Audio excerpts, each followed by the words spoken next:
So the arrow points down, the arrow points up. So the range, again, all real numbers.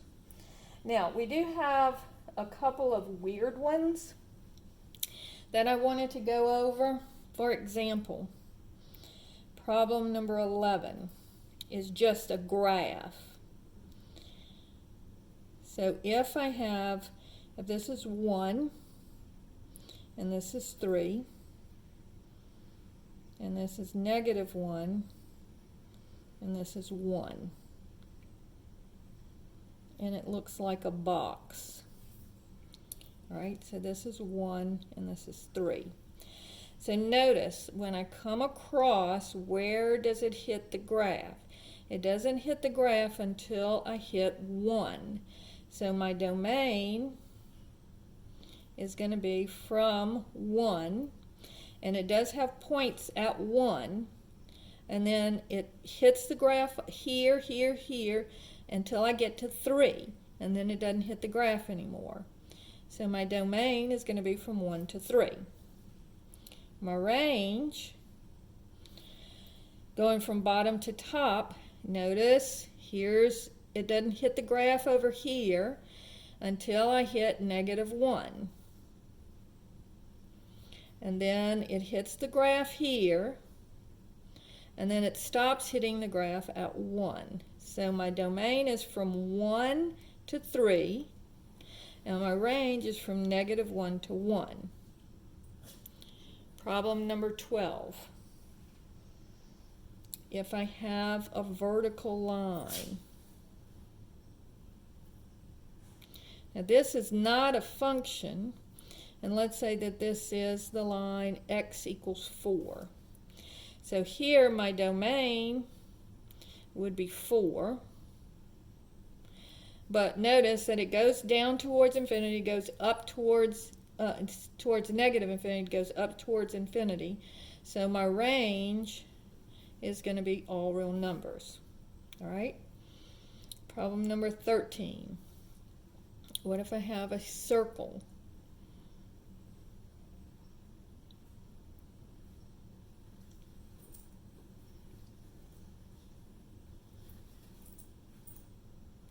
Now, I'm not very good at drawing circles, so I do apologize for that.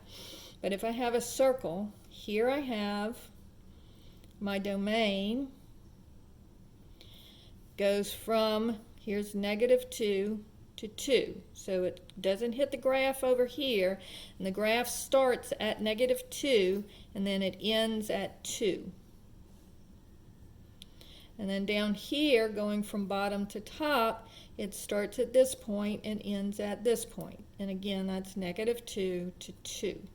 So my range is also from -2 to 2. And again, these should all be brackets because the brackets show that there is a point there, and there is a point there. All right? Now let's look at one that doesn't have a point. Let's say that I have a graph that looks like this.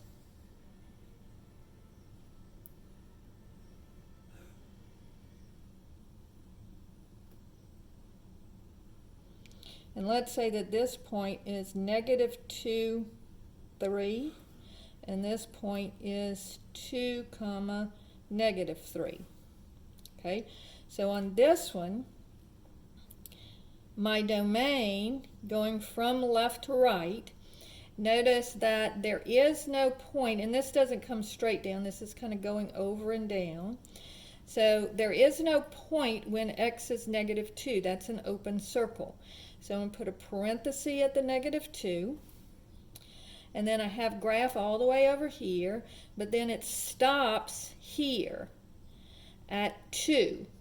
Notice though that this is a closed-in circle, and so this one would be from -2 to 2 with a bracket on the 2 because of the closed-in circle, where it's an open circle here. My range, going from bottom to top, notice my range starts here at this point, and that y coordinate, remember range is the possible y values. So my y-coordinate here is -3. So it starts down here at -3, and that it has a point there, so it is included. So put a bracket there. And then it goes up to 3. And it stops there, but that's not a point, that's an open circle. So it goes to 3 and stops, and that's a parenthesis. Okay, we'll do one more. Let's say if I have a graph that looks like this.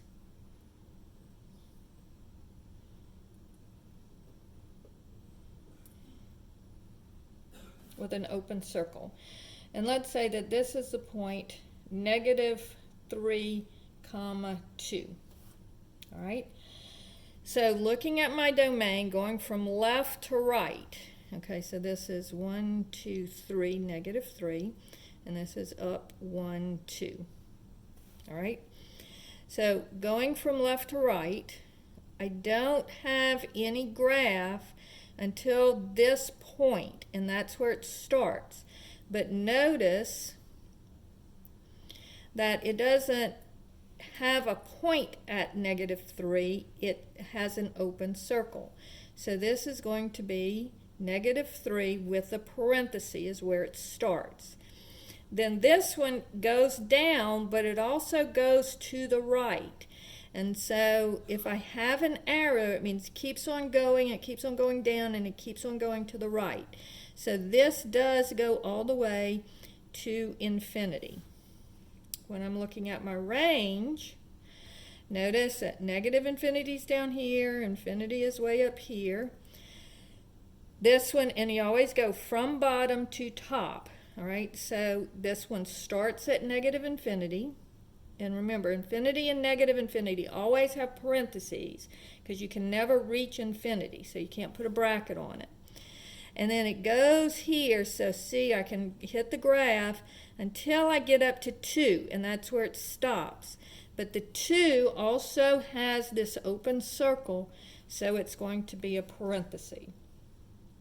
All right, so let's review domain and range. The domain is the possible x values. The range is the possible y values. So the domain goes from left to right. The range goes from bottom to top. So you would never write it, you write it 0 to infinity, you would never write it infinity to 0, because then you're going from top to bottom. It always goes bottom to top, all right? If I just have a listing of coordinate pairs, then I just list out my x's and list out my y's. So my domain is a list of all the x values. My range is a list of all the y values. All right? If I have functions, I think about what the functions are going to look like. And for most of the regular functions, you're going to have the domain to be all real numbers. All right? So for all of our toolbox functions, our domain will be all real numbers except for 2 cases. One where you have square roots. Now notice cube roots are fine, but square roots, remember whatever's under the radical has to be greater than or equal to 0. Right? Also, so that's why I put a star by this one. Also, remember that if you have a denominator, it can't be 0. So square roots have to be greater than or equal to 0. Denominators have to not equal 0. So I didn't point that out on this one, but notice that x plus 1 cannot equal 0, so x cannot equal -1. That's where my vertical asymptote is. So that's where we have asymptotes, is when our denominator would be equal to 0, and since it can't, it has a vertical asymptote there. So those are the 2 things to remember. Also remember that if you have an open circle, you use a parenthesis. It's just like when we were doing the number lines. When you have an open circle, use a parenthesis. When you have a closed-in circle, you use a bracket. Also, whenever you have infinity, it's always a parenthesis. It's never a bracket, because you can never reach infinity. And so that's domain and range in a nutshell.